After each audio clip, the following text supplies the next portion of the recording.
Hello everyone, welcome to guiding Saarthi. आज हम लोग इस वीडियो में 4 मार्च से रिलेटेड इम्पोर्टेंट करंट अफेयर को देखेंगे। तो चलिए वीडियो को शुरू करते हैं।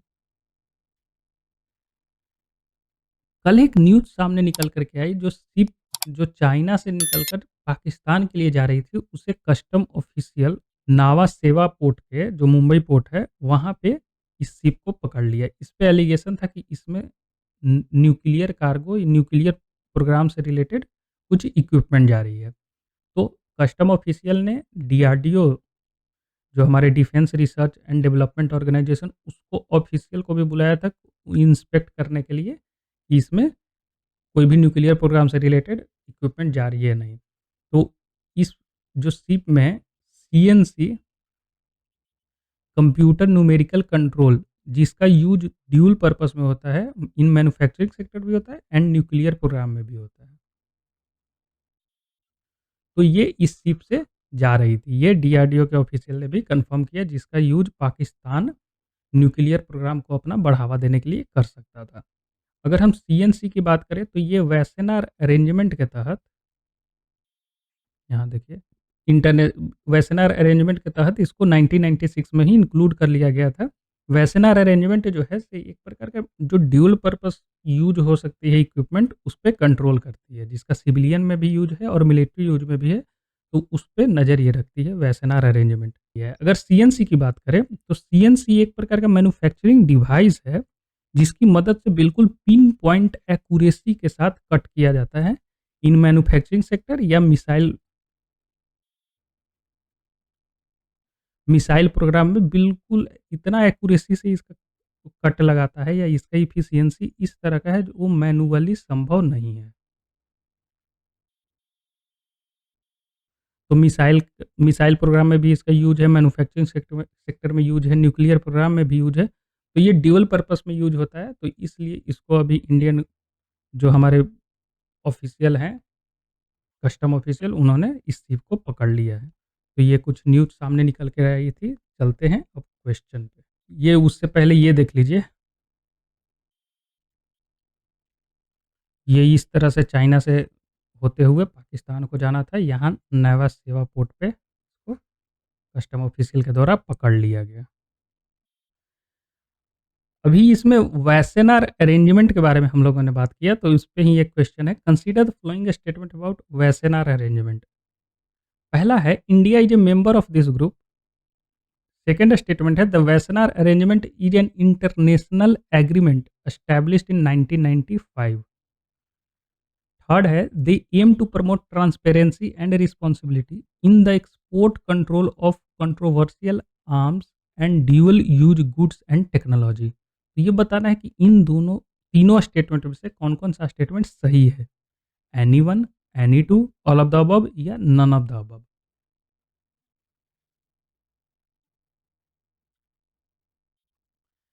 यहाँ पे सी, ऑल ऑफ द अबव, ये तीनों ही स्टेटमेंट बिल्कुल सही है। इंडिया जो है से इसका इस ग्रुप का पार्ट बना था 2017 में। ये आप देख सकते हैं, जो ग्रीन कलर में है वो मेंबर कंट्रीज हैं वैसेनार अरेंजमेंट के तहत। ये बेसिकली ज़्यादातर इसके कंट्री चाहे तो यूरोपियन यूनियन से है या नाटो के सदस्य हैं। इसमें रसिया भी इस ग्रुप के पार्ट है। चाइना और पाकिस्तान, ये दोनों ही इस ग्रुप के मेंबर नहीं है। ये वैसेनार अरेंजमेंट एक प्रकार का एनएसजी, जो न्यूक्लियर सप्लायर ग्रुप है, या एमटीसीआर,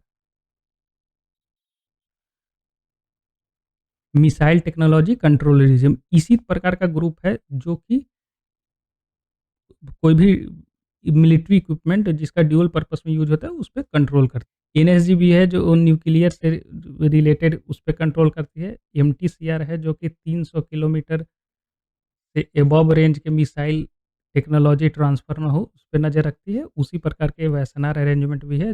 अगर वैसेनार अरेंजमेंट की बात करें, तो ये एम इसका है transparency and responsibility to control controversial arms and dual use goods technology.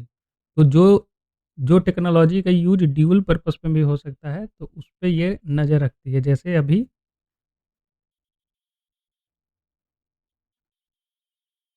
CNC का जो इक्विपमेंट था उस पे इसके तहत ही पकड़ा गया। इंश्योर करती है कि कहीं पे भी मिलिट्री इक्विपमेंट का एक्युमुलेशन ना हो ताकि डीएस्टेबलाइज या सिक्योरिटी के लिए थ्रेट हो। तो ये इसका काम है। अगर इसका ऑब्जेक्टिव की बात करें तो ये सिक्योरिटी मेंटेन करता है, इंटरनेशनल सिक्योरिटी और इंटरनेशनली स्टेबिलिटी को भी ये मेंटेन करता है। ये कॉम्बैट टेररिज्म में भी ये नज़र रखती है, टेररिज्म से रिलेटेड भी, कि कोई भी वैसा इक्विपमेंट जो कि ज़्यादा घातक हो, वो टेररिस्ट के हाथ ना लगे। तो ये कुछ इम्पोर्टेंट है। इंडिया इसका पार्ट 2017 में बन गया था। अगर सिग्निफिकेंस की बात करें इंडिया के लिए इस ग्रुप का, तो इंडिया इससे एंटी टेररिज्म, जो एंटी टेररिज्म है उस पे बढ़ावा दे सकता है और पाकिस्तान को भी चेक में रख सकता है रिलेटेड टू टेररिज्म। और इंडिया न्यूक्लियर सप्लायर ग्रुप का पार्ट नहीं है, क्योंकि वहाँ पे चाइना इंडिया को ब्लॉक कर देता है कि इंडिया जो है नॉन प्रोलिफरेशन ट्रीटी पे साइन नहीं किया है। तो ये चाइना कहता है कि इस पे साइन करने के बाद ही इंडिया एनएसजी में को का पार्ट बनेगा। एनएसजी में नहीं है लेकिन वैसनर अरेंजमेंट में ये पार्ट है, तो ये इंडिया के लिए इम्पोर्टेंट है। चलते हैं नेक्स्ट क्वेश्चन पे। आज का जो सेकंड क्वेश्चन है वो बताना है कि कौन सा वो देश है जो कि इकोसाइड को एज ए क्राइम घोषित किया है, पहला देश बना है। इंडिया, स्वीडन, बेल्जियम या फिनलैंड।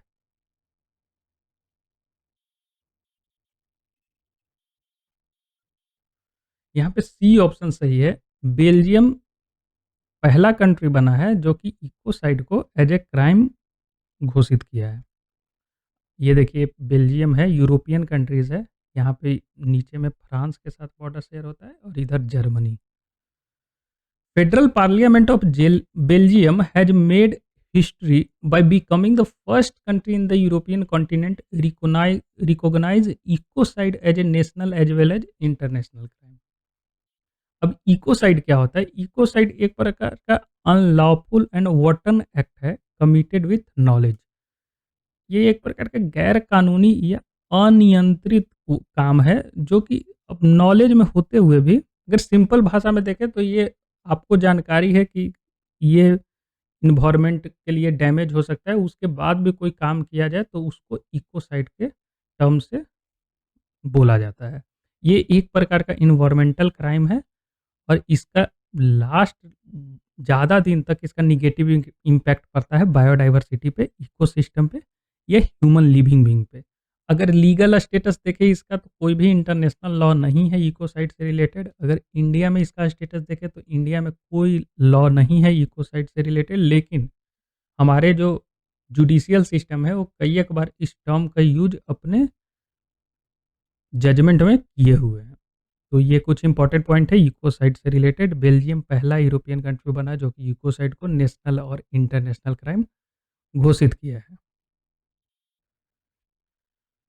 आज का जो थर्ड क्वेश्चन है वो टावी फेस्टिवल से रिलेटेड है कि ये किस राज्य में मनाया जाता है? जम्मू कश्मीर, राजस्थान, अरुणाचल प्रदेश या आसाम।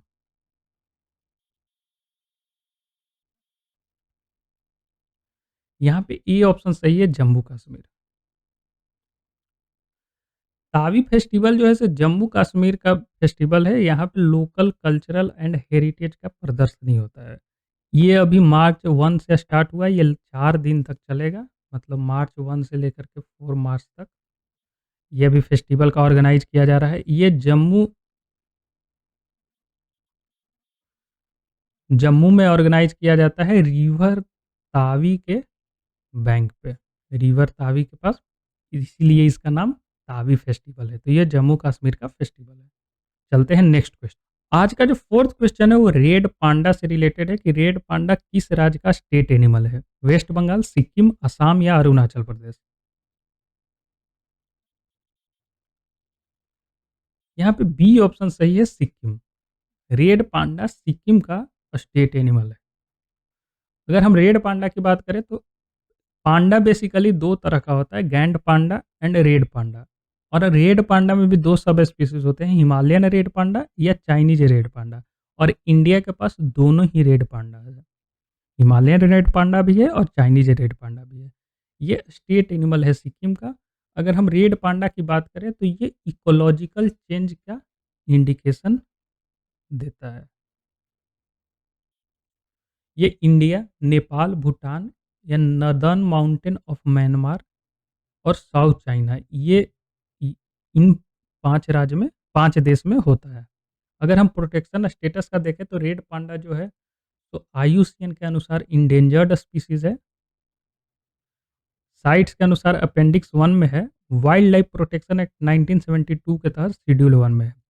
और इसी के साथ गैंड पांडा का भी देख लेते हैं। ये आईयूसीएन के अनुसार वल्नरेबल है एंड साइट्स के अनुसार अपेंडिक्स 1 में है। तो ये है रेड पांडा एंड गैंड पांडा के बारे में। चलते हैं नेक्स्ट क्वेश्चन पे।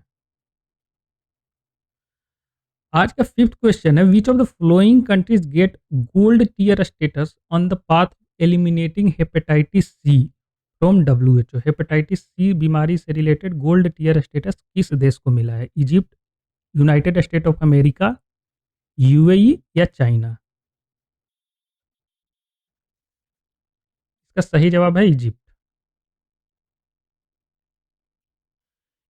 अगर हेपेटाइटिस सी के बारे में बात करें तो हेपेटाइटिस सी एक प्रकार का वायरल इन्फेक्शन है जो कि लीवर को इन्फेक्ट करता है। ये शॉर्ट टर्म के लिए भी हो सकता है या क्रोनिक डिजीज भी बन सकता है, लॉन्ग टर्म तक ये रह सकता है। ये लाइफ थ्रेटनिंग डिजीज है। अगर ट्रांसमिशन की बात करें तो ये कॉन्टैक्ट विद इन्फेक्टेड ब्लड, ये ब्लड इन्फेक्टेड ब्लड के कॉन्टैक्ट में आने से इसका ट्रांसमिशन होता है, या नीडल या सिरिंज का 2 लोगों के बीच में शेयर हो गया, तो उससे भी ये इन्फेक्शन फैल सकती है। ये माँ से बच्चे को भी होता है via sexual practices that lead to exposure to blood. इस सेक्सुअल प्रैक्टिसेस से माँ से उसके बेबी को भी हो सकता है। लेकिन एक इम्पॉर्टेंट पॉइंट है कि ये ब्रेस्ट फीडिंग, ब्रेस्ट मिल्क से ये नहीं होता है, या फूड या वाटर, ये खाना या पानी से इसका ये नहीं स्प्रेड करता है। अब गोल्ड टियर स्टेटस क्या होता है? गोल्ड टियर स्टेटस उन देश को मिलता है जो कि 100% blood and injection safety achieve कर लेते हैं। गोल्ड टियर स्टेटस लेने के लिए आपको 100% ब्लड एंड इंजेक्शन से जो ट्रांसमिशन हो रहा है उसकी सेफ्टी एश्योर कर लेते हैं, तो उसे वो एक क्राइटेरिया बन सकता है गोल्ड टियर स्टेटस के लिए। और दूसरा है 80% पीपल, 80% पीपल जो हैं उनको डायग्नोसिस मिले हेपेटाइटिस सी वायरस से। तो 80% और थर्ड जो क्राइटेरिया है वो 70% इंडिविजुअल जो हैं, सो ट्रीटमेंट जो है 70% इंडिविजुअल से ऊपर होना चाहिए, तब आपको गोल्ड टियर स्टेटस मिलेगा। और ये अभी इजिप्ट को मिला है जो कि वर्ल्ड में फर्स्ट कंट्री है ये स्टेटस प्राप्त करने वाला। ये इजिप्ट जो है अब हेपेटाइटिस सी को एलिमिनेट करने के रास्ता पे निकल चुका है, तो इसलिए ये इम्पोर्टेंट था। आज के लिए बस इतना ही। वीडियो अगर पसंद आया तो लाइक कीजिए, सब्सक्राइब कीजिए and press the bell icon. Thank you and good day to all.